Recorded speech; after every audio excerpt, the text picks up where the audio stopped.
Baroque is a game that I've been wanting to check out for a few years now. It was originally released for the Sega Saturn in 1998, followed by a PlayStation 1 port and a remake for the PS2 and Nintendo Wii. I'd always heard that the original Saturn version was the best experience, so I waited for that particular iteration to receive a fan translation. Finally, in July of this year, one was finally released by Pliskin and the Nerve Tower. Baroque, in a nutshell, is a first-person roguelike with an extremely unique and bizarre atmosphere that's a combination of a nuclear post-apocalypse and religious purgatory. Visual as well as thematic comparisons could be made to Silent Hill, Planescape Torment, and the older Shin Megami Tensei games, with Baroque featuring a similar style of gorgeous 2D sprites within a fully rendered 3-dimensional world. I think Baroque is best experienced going in with as little information as possible.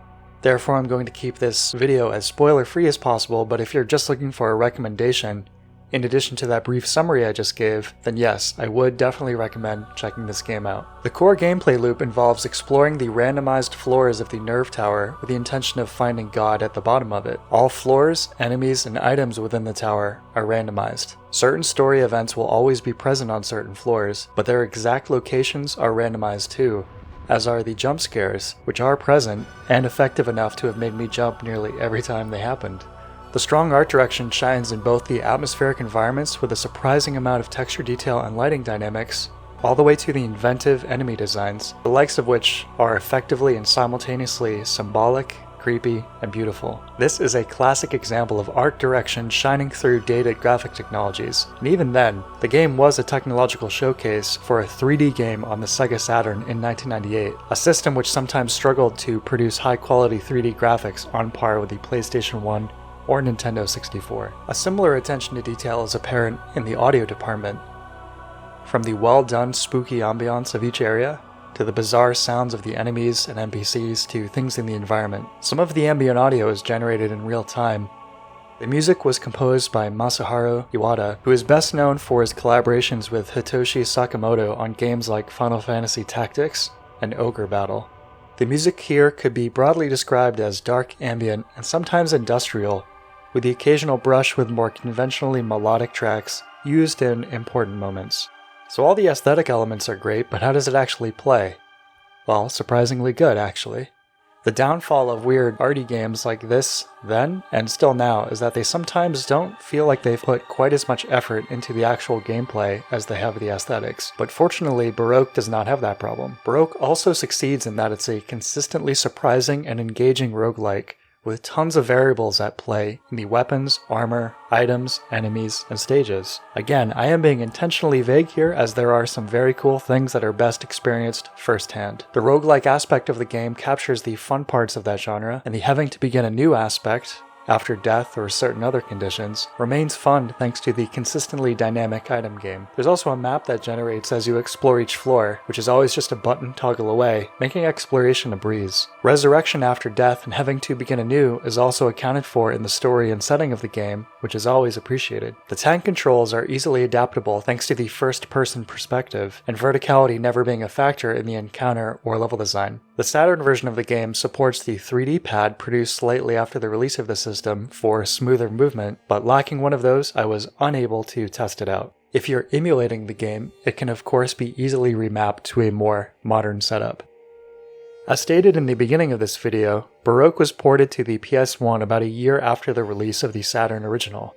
There are several changes to note here. The first and most glaring issue is the lower quality of the presentation. Something has been lost in the technical translation here, as things generally look dimmer, less colorful, and lower in contrast. The sprites have been stretched and look distorted in an unintended way. Many of the real-time ambient audio effects have been lost. There is new gameplay content, including a post-game super hard dungeon, but I don't think any of these additions make experiencing this generally artistically downgraded version the way to go.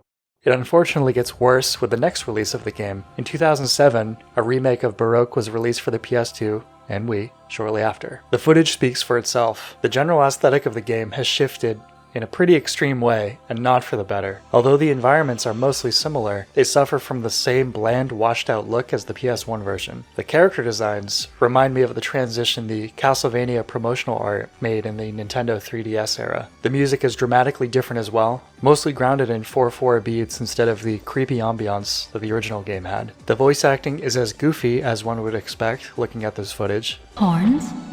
Who are you? Are you saying what I'm thinking? Stop that. Please, stop.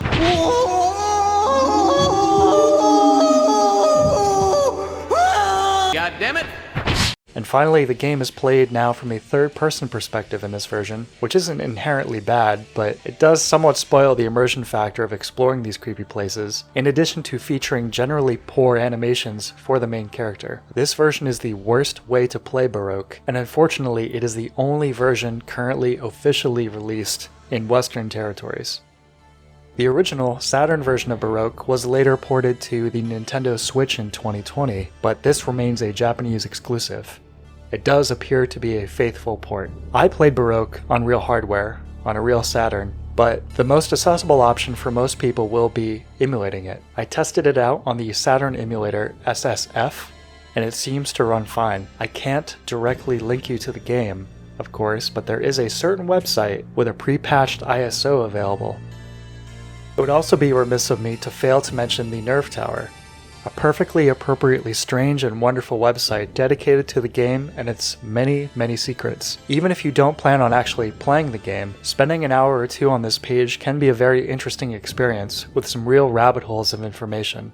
Baroque is one of those rare hidden gems that actually turned out to be everything I hoped that it would be, and more. The aesthetics are out of this world, and the gameplay is consistently engaging with basically zero downtime, and the massive randomization factor ensures consistent surprises. If you're into weird, arcane games, you'll love it.